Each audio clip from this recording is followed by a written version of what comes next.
Hello, dear friends. Retinal venous occlusion. I am Dr. Dinesh Mittal. Today we will discuss retinal venous occlusion. Venous occlusive disease of the retina is the second most common retinal vascular disorder.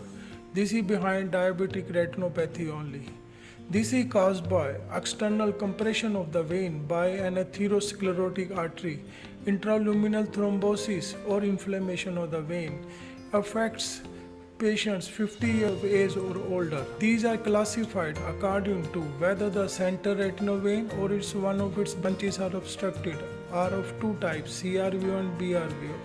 Sentinel retinal vein occlusion and BRVO differ with respect to pathophysiology, underlying systemic associations, clinical course and therapy. These two are different entities. RVEO more common in patients with glaucoma, diabetes, hypertension, history of use of contraceptives. Because of venous occlusion, there is elevation of venous and capillary pressure and stagnation of the blood flow. These things leads to retinal hypoxia, damage of the capillary endothelial cells and extravasation of the blood constituents. Ischemia leads to liberation of mediators such as VEGF. Depending upon the ischemic retinal area, CRVO is classified as ischemic if CNP area are greater than 10 disc diameter, and in case of BRVO, if CNP area is greater than 5 disc diameter, this is classified as ischemic BRVO. CRVO is of two types, non-ischemic and ischemic. Non-ischemic is more common, affecting 75 to 80%, mild to moderate vision loss. In non-ischemic CRVO, mild tortuosity and dilatation of all branches of center retinal vein, dot and blot and flame hemorrhages, cotton wool spots. There may be or may not be macular edema. Non-ischemic can get converted to ischemic CRVO. This happens in 15% of patients in 4 months and 30% in 3 years. Ischemic CRVO refers to acute complete occlusion of center retinal vein, characterized by marked sudden visual loss and a relative afferent pupillary defect, massive congestion and tortuosity of the retinal veins, massive retinal hemorrhages, whole fundus is full of hemorrhages giving a splashed tomato appearance.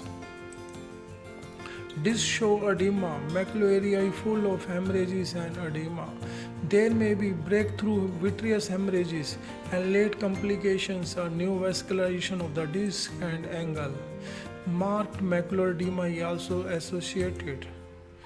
Pathognomic features for ischemic CRVO are relative afferent pupillary defect present, visual field defects are present, reduced amplitude of B wave on ERG. Late complications of ischemic CRVO are neovascular glaucoma. In comparison to CRVO, BRVO is a relatively mild and benign disease. Patients of BRVO may be just asymptomatic. There may be quadrantic distribution of retinal edema and hemorrhages. Vision is affected only when macular area is involved. Patient typical presents with a wedge-shaped distribution of intraretinal hemorrhages. 30 to 50% of patients of BRVO have spontaneous recovery of the vision.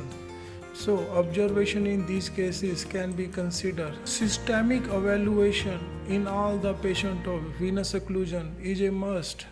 This is done to prevent the recurrence of the disease in the same eye and occurrence of the disease in other eye and save the life of the patient from the vascular systemic complications like myocardial infarction, cerebrovascular accidents and pulmonary embolism. So systemically we should evaluate blood pressure, blood sugar, lipid profile, blood count and proteins. Ocular examination, one should do visual acuity assessment, intraocular pressure checkup, undilated slit lamp examination, guanoscopy examination to detect neovascularization, fundus examination, fluorescent angiography and OCT is done. Dear friends, till 2009, standard of the care for the treatment of BRVO and CRVO was decided by BRVO Study Group 1984 and CRVO Study Group 1994. BRVO Study Group 1984 recommended do grid laser for macular edema. Of course, after waiting for 6 to 12 weeks, and do sectoral laser for neovascularization. And CRVO Study Group 1994 recommended that in macular edema secondary to CRVO, there was no use of doing grid lasers. So they recommended just do observation. And same group recommended PRP for neovascular complications in a case of CRVO. Dear friends, one should note that till that time OCT to evaluate macula and intravitreal pharmacotherapy was not available. But 2009, late 2009, there was a huge step forward. 3 separate clinical trials challenged the status quo. New and effective pharmacotherapy treatments were proposed. These were SCORE study, Geneva trial, Brvo and Crvo trial.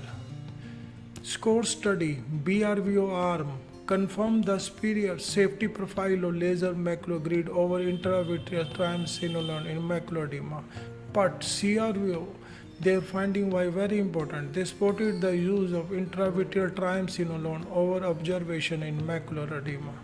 So it was the first time it was found out that some treatments were effective in treatment of macular edema in CRVO. Geneva trial was done to find out the role of Ojutrex dexamethasone implant, and it gave strong positive data for use of Ojutrex in the treatment of macular edema in both BRVO and CRVO. Of course, there were more complications of cataract and glaucoma. Brvo and Crvo study were the pivotal and landmark studies which established the role of anti-VEGF in treatment of macular edema in BRVO and CRVO both. They clearly showed that intravitreal injection of anti-VEGF improved the vision of patients in both BRVO and CRVO. Further studies were done. Brighter, Comrade B and Comrade C, they showed superior treatment profile of anti-VEGF drugs over laser and Ojutrex implant. So, in nutshell, Brvo and Crvo established the role of anti-VEGF for macular edema, and Brighter, Comrade B and Comrade C established supremacy of anti-VEGF treatment for macular edema over laser and Ojutrex implant. So, in nutshell, in case of BRVO, if macular edema, anti-VEGF drugs. If NVE, do sectoral laser. If CRVO, macular edema, again anti-VEGF drugs. In neovascular complication, do PRP. So, in case of retinal venous occlusion, one should do systemic evaluation. This is the most important part. One should assess the ischemia by afferent pupillary defect, cotton wool spot, dark, deep hemorrhages, and fluorescent angiography. And one should identify sight-threatening complication, neovascularization of the retina, angle iris. One should monitor visual acuity, retinal examination, and OCT, and try to assess whether this is ischemic or non-ischemic. If it's non-ischemic, visual acuity is okay, then one should continue monitoring and look for conversion to ischemic. If visual acuity is less than 612 or macular edema is positive, one should go for anti-VEGF drugs. Anti-VEGF drugs are the drugs of choice for the treatment of macular edema in BRVO and CRVO. In ischemic type, if neovasculation happens, one should go for scatter laser. So, if a case of BRVO, fresh BRVO comes, baseline visual acuity, slit line examination, IIP, fluorescent angiography, OCT should be done, systemic evaluation should be done. One can wait for 4 to 6 weeks if visual acuity is greater than 612. But if visual acuity has reduced, one can go for macular laser or one can go for anti-VEGF drugs, especially if OCT shows macular edema. CRVO management. It's again the same baseline evaluation, systemic checkup, and OCT shows macular edema, multiple anti-VEGF injections. It may be supplemented by Ojutrex, and then laser should be done to supplement the effect of anti-VEGF and Ojutrex. So dear friends, to summarize, systemic evaluation to identify risk factor in a case of retinal venous occlusion is safe from recurrence, save other eye and save vascular events in other parts of the body. And if macular edema is present, consider early treatment. Dear friends, pharmacotherapy has redefined the way we treat macular edema and retinal venous occlusion. We have moved from laser treatment to intravitreal anti-VEGF drugs for early and safe effect, and supplement it with Ojutrex for sustained effect. And one should do reinforcement with grid laser and PRP to make the effect permanent and to decrease the number of the injections. Thank you, dear friends. Thank you.